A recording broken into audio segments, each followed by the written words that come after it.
छोट्याशा पत्र्याच्या घरात राहत असताना बघितलेलं एक स्वप्न होतं. जे स्वप्न नेहमी स्वप्नच राहील असं माहिती होतं. पण आई शपथ, आज ते स्वप्न पूर्ण होते.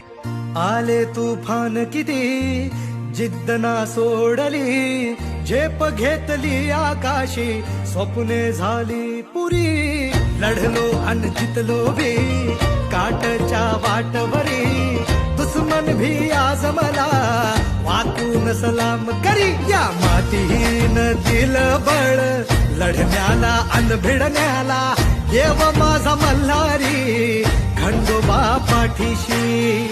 लढलो पण रडलो नाही, हासिल मी जीतही केली, आशीर्वाद बाबांचा आईची हाय पुण्याई. धावतात दोघं वाऱ्यावानी, फिका पडला घोडा, पैरण झाली आपली जोडी, देशात केला